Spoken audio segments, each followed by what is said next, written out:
Et nous sommes de retour au plateau pour la dernière partie de cette émission. Nous abordons notre quatrième sujet.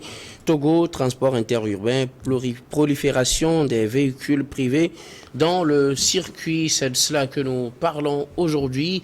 Il devient de plus en plus fréquent de remarquer en circulation des véhicules censés être des véhicules personnels, c'est-à-dire avec une immatriculation en plaque blanche, faire finalement du transport en commun interurbain.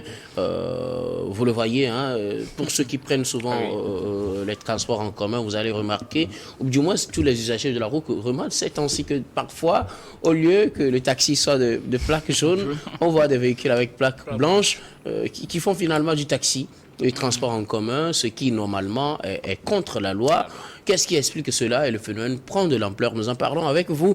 Je ne sais pas si vous avez fait la même remarque et ce qui, peut-être selon vous, explique cela. Il y a les agents de la DSR souvent qui sont dans la circulation, mais cela n'empêche pas quand même qu'on voit de ces usagers ou de ces propriétaires de véhicules personnels qui se transforment occasionnellement en conducteurs de taxi, Fiorlou. Oui, au Togo, il y a au moins 2 tests qui disent que de 1980 et 92 et 2002, qui disent que le transport public, l'immatriculation est en plaque jaune. Et pour les privés, c'est en plaque blanche. Mais depuis un certain temps, on a le regret de constater que sur la voie de Palimé à Tapamé, à Nero, et même dans Agoué, à Lomé, dans le grand district, tu vois, pim, pim, pim, et Oléa, tout ça, ce sont des véhicules. Parfois, on a l'impression que c'est juste pour vous dépanner. Oui, vous vous rendez compte que c'est un taxi. On se rend compte que c'est un taxi. Or, ceux qui font le transport public en respectant la règle payent des taxes. À la mairie, à l'OTR, les IRTR, tout ça, alors que ceux-là ne payent rien, ne payent rien et ils s'enrichissent. Ils payent au moins le péage. Le péage, bon, dans Lomé et autres, là, il n'y a pas de péage. Ah ouais. Bon, la raison de ce phénomène qui se passe sans l'intervention, bien sans la répression des structures chargées du contrôle routier, c'est ça qui m'étonne. On reviendra sur l'aspect réaction des autorités tout à l'heure. Si vous avez autre chose à ajouter, vous ajoutez. Oui, je voudrais seulement dire que je me pose la question de savoir pourquoi nos compatriotes s'adonnent à ce phénomène sans respecter la loi. Alors qu'il faut le civisme, respecter la loi de l'État, prouve qu'on est un bon citoyen. Pourquoi ne sont-ils pas de bons citoyens? Et en plus, il faut m'excuser.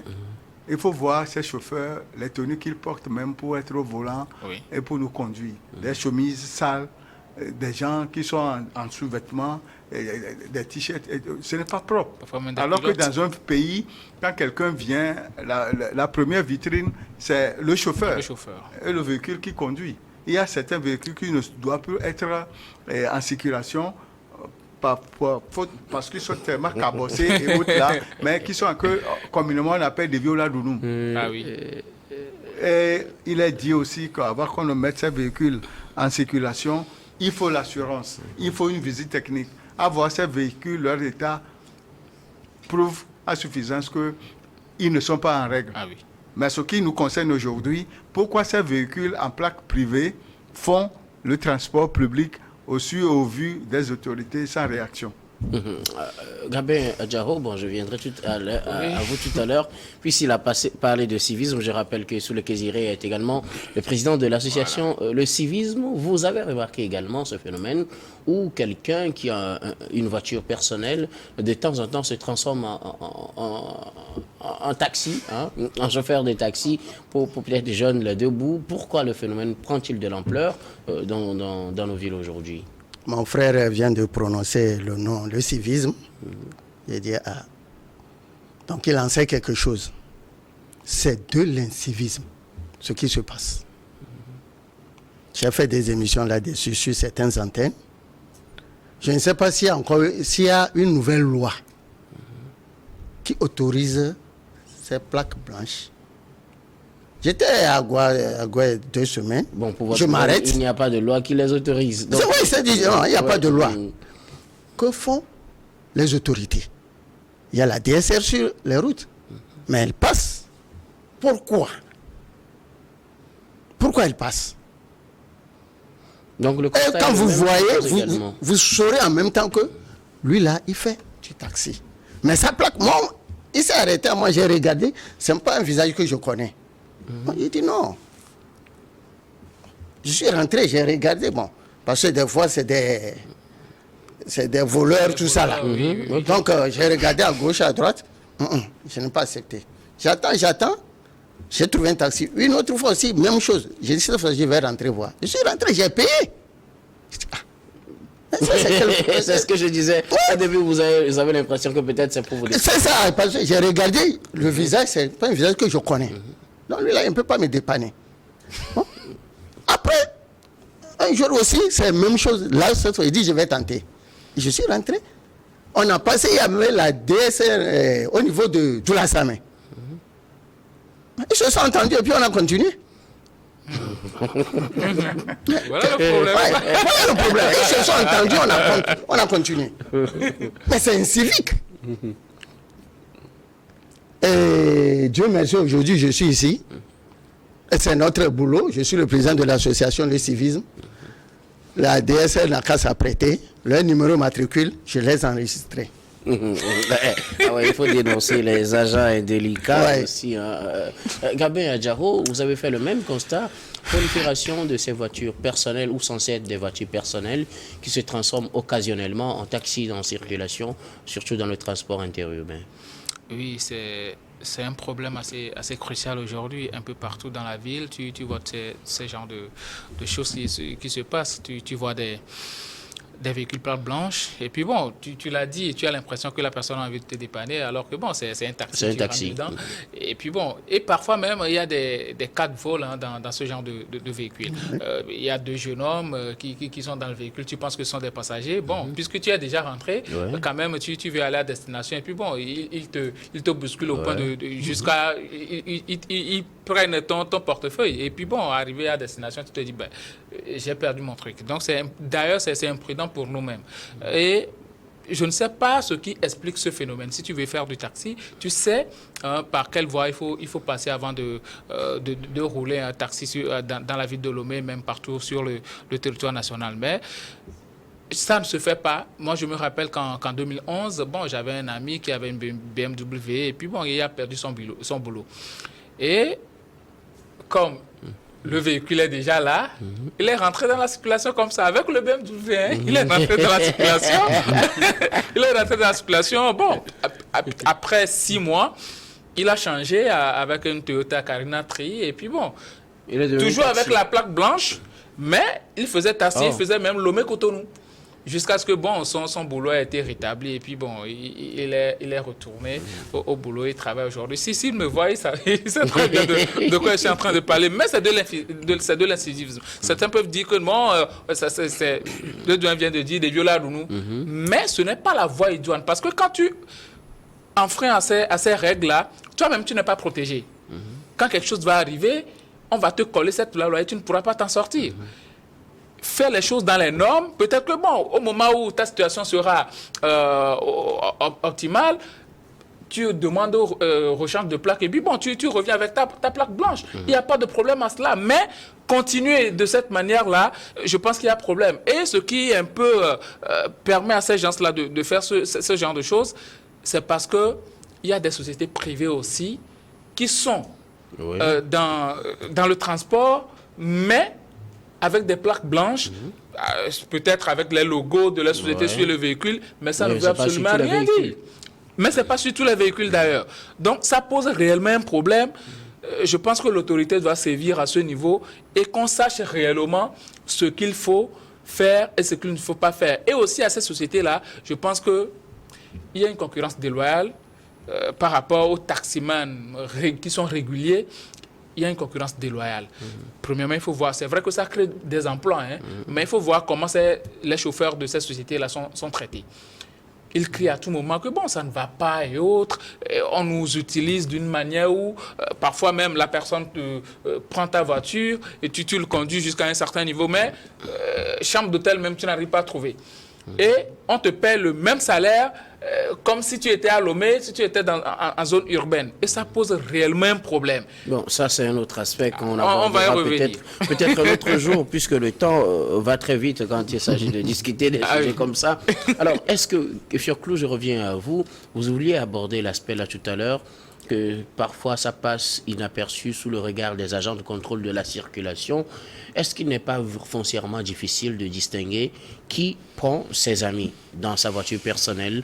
Par exemple, moi, j'ai ma voiture personnelle, je prends mes amis là-dedans, on passe devant les agents de la DSR. Est-ce qu'ils sauront que les gars là, je les ai pris en taxi ou bien c'est ma famille? Et des fois aussi, ben, c'est difficile de savoir que lui là, il a transformé sa voiture personnelle en taxi des fois. Les agents de la DSR, dans leur mission, ont les prérogatives de demander les pièces d'identité des gens qui sont dans des véhicules. Mes amis n'ont pas le même nom de famille. De leur demander où ils vont et chacun va parler. S'ils sont de la même famille, ça se sait. La relation qu'il y a entre les gens de la famille, ça se lit. Oui. Pas plus tard qu'hier, de Simtogo à Agbé de la Forêt, 2 véhicules, immatriculation blanche, voudraient me prendre, j'ai dit non.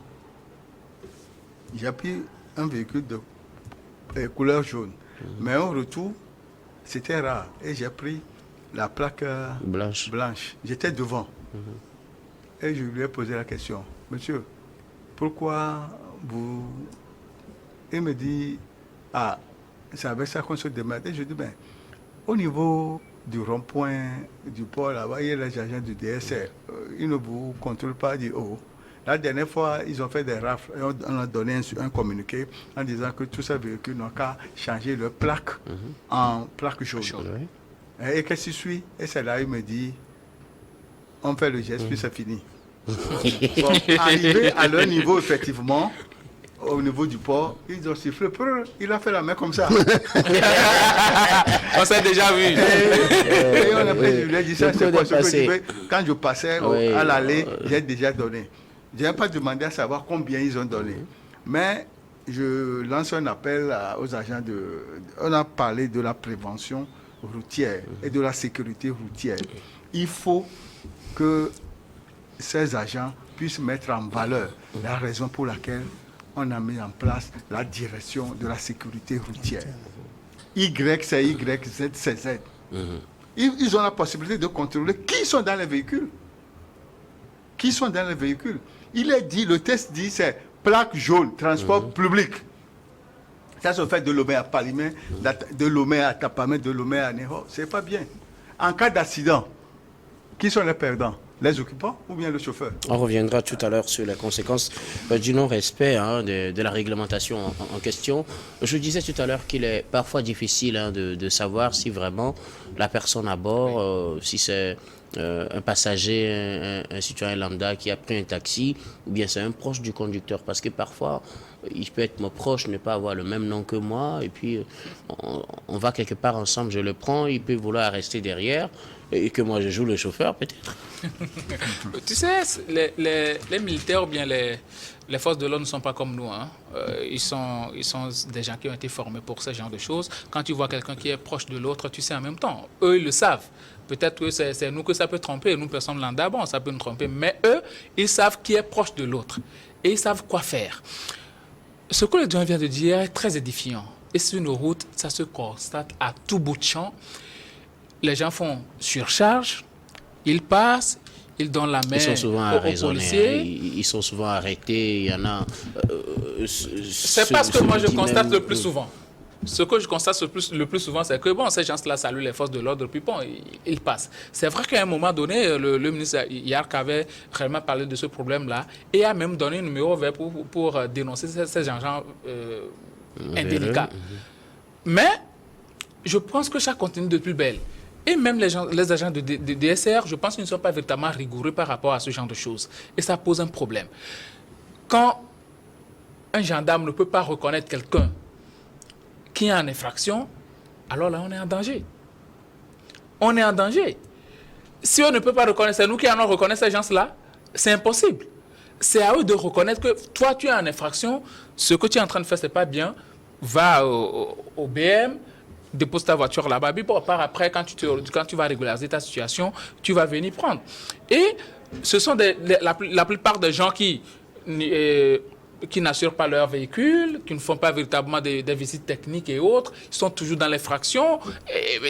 Un chauffeur en temps normal qui porte culotte au volant, ça pose un réel problème. Et je pense que ce n'est pas pour leur faire du tort, mais on est en train de les protéger eux-mêmes. Il faut suivre les règles, il faut suivre la procédure normale pour te permettre de rouler tranquillement. Combien tu vas payer en tant que taxe par rapport aux dégâts que tu vas subir par rapport quand tu vas commettre un bévue ou bien une forfaiture quelque part. Parce que imaginez quelqu'un qui transporte 5 personnes dans sa voiture. Ces personnes ne sont pas des proches, il fait en tant que taxi alors qu'il n'a pas l'autorisation de rouler en tant que taxi s'il fait un accident. Si lui, il est vivant et que les autres sont morts ou bien sont blessés, qu'est-ce qu'il va se passer avec sa vie? Il faut se poser réellement des questions. Alors que si tu es régulier, si tu es dans la réglementation, si tu es dans la procédure normale, ça te protège. Et quand quelque chose va arriver, tu es dans l'exercice de ta fonction, ce sont des choses qui arrivent. Et puis bon, tu seras sauvé. Disposition qui va encadrer le transport interurbain, déjà. Les lois, c'est les lois, mais ce sont les hommes qui font respecter la loi. Je pense que nos forces de l'ordre sont suffisamment formées sur cet aspect-là et ils savent quoi faire. Il ne faut pas permettre ce genre de choses dans nos circulations. Alors, pour vous aussi, c'est facile de déceler des gens qui prennent d'autres personnes qui ne sont pas de leur famille et qui font du transport en commun avec des plaques blanches? C'est très facile. Pour moi, ça a l'air Si compliqué. vous trouvez un groupe dans un véhicule, l'ambiance vous dira quelque chose. Moi, je suis un voyageur. Quand vous prenez Hila Konji Lomé, s'ils ont fait surcharge, arrivé, s'ils s'approchent, ils vont dire à quelqu'un, prends Zémidjan. Vous me retrouvez devant. C'est clair. Ok, alors, quels peuvent... je n'ai pas fini. Okay, ça suffit. Allez-y à la plage. Allez-y à Nkafu Gakoto. Allez-y à Kodome. Seuls les bus ont les plaques chaudes. Les 5 places là, tout est blanc. Allez aujourd'hui voir les garagistes. Nous sommes dans le mois de décembre. Les gens réveillent. J'emprunte le mot, réveillent leur voiture pour ces occasions. Pour le transport. Pour le transport. Alors, vigilance. Vigilance alors. Alors, Fioclou, oui, allez-y. En Conseil des ministres au mois d'octobre, il y a eu un décret qui a été pris pour résoudre plusieurs défis, dont l'insécurité routière, et qui a exigé l'obtention d'une licence délivrée par le ministre chargé du transport et les autorités locales.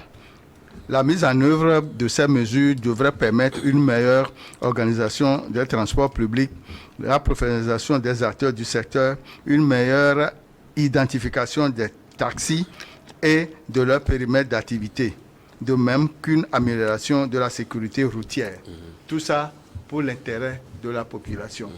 Et moi, je dis toujours que les agents chargés du contrôle de la bonne exécution de ces mesures ont le devoir moral de faire appliquer ces mesures en toute responsabilité. Merci. Alors, quelles sont les conséquences du non-respect des dispositions en la matière, par exemple? Quelqu'un qui a un personnel qui décide de faire du taxi sans changer sa plaque, quelles sont les conséquences, les risques peut-être qu'il encourt? Qu'est-ce que l'État perd? Qu'est-ce qu'il gagne? Qu'est-ce qu'il perd? Qu'est-ce que l'État gagne? Ainsi de suite. Celui qui prend un véhicule de plaque blanche, qui ne paye pas l'IRTR, qui ne paye pas son assurance, et celui-là qui fait le transport public, qui commet un accident, les victimes seront prises en charge par qui? Par lui, bien sûr. Est-ce qu'il a les Il a les moyens. Est-ce qu'il a les moyens? Parce que avant de poser certains actes, il faut voir les conséquences possibles qui puissent arriver.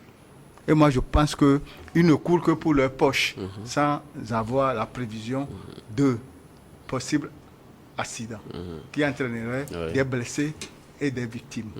Donc, moi, comme ils ont 2 ans pour se conformer à la mesure, selon le décret pris en Conseil des ministres la dernière fois, moi, je souhaiterais que les syndicats puissent alerter leurs adhérents pour que ça puisse mieux aller. Quelque part aussi, ils sont en train de tricher les syndicats, parce qu'ils ne font pas de contribution. Il n'y a pas de contribution, les syndicats, pas de cotisation, tout ça, tout ce qu'ils trouvent, c'est leur poche. Il suffit qu'ils payent le carburant dans le véhicule, puis c'est tout. Ça, c'est pourquoi moi je parle d'actes inciviques. C'est d'actes inciviques. C'est clair. Et Gabin, qu'est-ce que l'État perd? Qu'est-ce qu'ils perdent? Quels sont les risques qu'ils encourent en faisant cela? Oui, le doyen vient de tout dire pratiquement. L'État perd beaucoup au niveau des taxes. Et, sur la route que vous prenez, c'est l'argent de l'État qui a servi à faire cela. Si tu n'arrives pas à payer les taxes, comment l'État fait pour arriver à réparer ces routes-là en cas de dommage? Et, pratiquement, l'État perd beaucoup et eux-mêmes, ils perdent énormément, parce qu'on vient de parler du cas d'accident.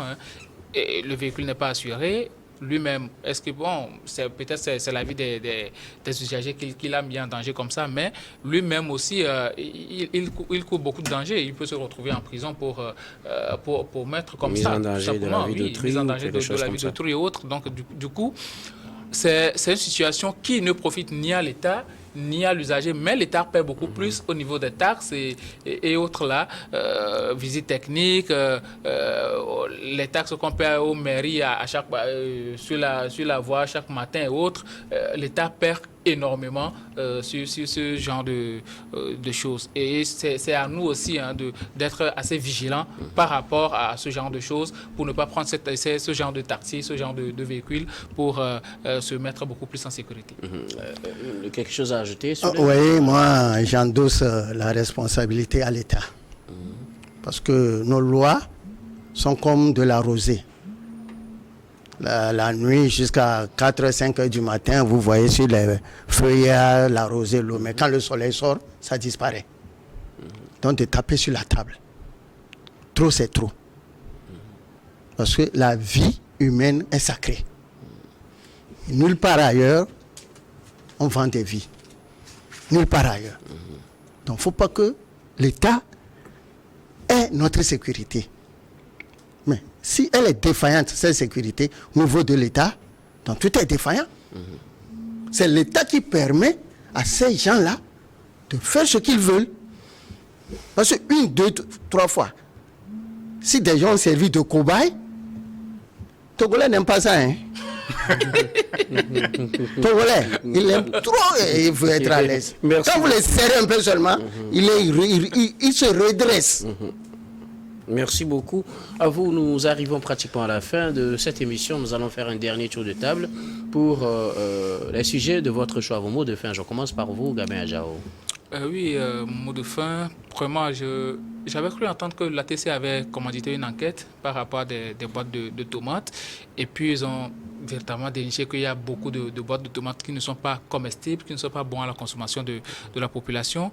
Mais depuis lors, ils n'ont pas fait sortir le rapport. On attend toujours à ce que ces rapports-là sortent pour qu'on sache réellement quelles tomates il faut consommer et quelles tomates il ne faut pas consommer. Parce que sur le marché, il y a déjà des liquidations qui ont déjà commencé. Il faut faire très attention. Et aussi, par rapport au programme, il y a tellement de programmes de jeunes filles, des programmes pour les jeunes femmes, les programmes pour les femmes même. Mais j'ai l'impression qu'on oublie les hommes. Les hommes qui tiennent le foyer, les hommes qui tiennent la maison, on les a oubliés pratiquement. Il n'y a pas de programme pour les hommes, il n'y a pas de programme pour les jeunes garçons. Il faut quand même que l'État arrive à faire une parité dans ce domaine-là parce que les femmes prennent tout et on est en train de mettre les hommes en retrait. Pour finir, le consommer local, on est en train à chaque moment de parler du consommer local, mais c'est très cher. Nos produits locaux sont trop chers pour la consommation du citoyen lambda. Merci beaucoup à vous, Gabin Adjao. Vous êtes juriste et analyste politique. Merci d'être passé sur ce plateau. Merci, Dr Guillaume. Fioclou, Adam Blenou, je reviens à vous pour vos mots de fin sur un sujet de votre choix.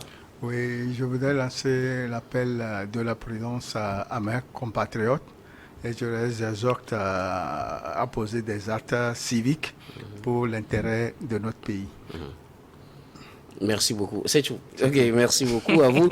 Fioclou Adam Blenou, vous êtes journaliste, directeur de publication du journal L'Enquêteur. Merci d'avoir répondu à notre invitation. Merci à vous aussi. Je vais terminer avec vous, Souley Kéziri. J'ai deux choses, surtout les produits. Dans ce moment qu'on va parler de liquidation. Faites tout possible pour regarder les dates. Sinon on dit que Agouda Doufin. On liquidé, pardon. Odedjimi, pardon. Vérifiez. Si vous avez confiance, vérifiez. De deux, la fête, ce n'est pas gâcher sa vie. Après la fête, il y a la vie.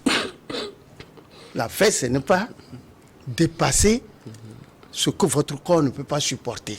La fête n'est pas l'alcool, en fait. Okay. Il faut être dans ces 5 sens pour que demain, nous soyons meilleurs. Merci beaucoup à vous, Souley Kéziré. Vous êtes métaphysicien, analyste politique, président de l'association Le Civisme. Merci d'être passé sur ce plateau. C'est moi qui vous remercie. Merci également à vous, très chers téléspectateurs. Merci de nous avoir suivis. C'est la fin de ce numéro du décryptage.